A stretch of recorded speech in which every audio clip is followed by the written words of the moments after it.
Now, if you're facing yet another Valentine's Day alone, then... It's okay. It's okay. You're talking to me, but... Just them. It's okay.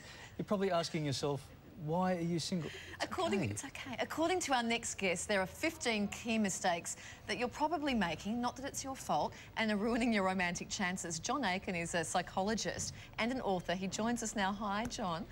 Firstly, how did you come up with this list of 15 mistakes that you say is holding singles back? Well, basically, I'd heard clients talk to me about this over the last 15 years. They were frustrated, they wanted to meet the right person, but were basically not sure what was going wrong. And they happened to be making key mistakes without knowing it that held them back.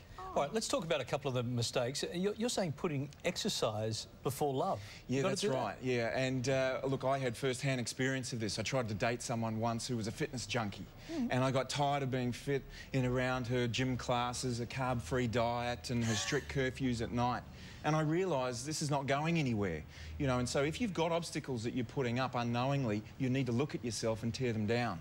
Oh, okay. Some of the more common ones, if you're only attracted to unavailable types or you're too clingy. Tell us about those ones. Well, the unavailable types, that's the one, the person that's not going to commit. They might be travelling a lot, too old, too young. They could be married or attached, but they're basically not going to give you what you want.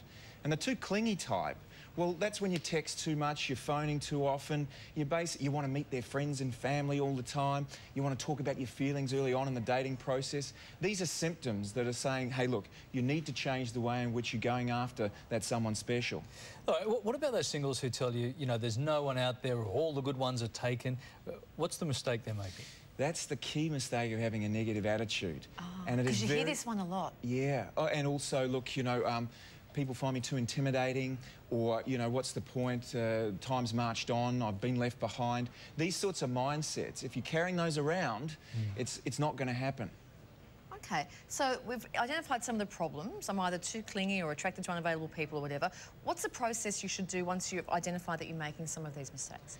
Well, at the end of each chapter, I put 5 action steps there that you can take. So, for instance, if you were looking to deal with a problem X, you might be saying to yourself, OK, I'm going to need to stop relying on them all the time, bringing them into my life, because that keeps them hanging on.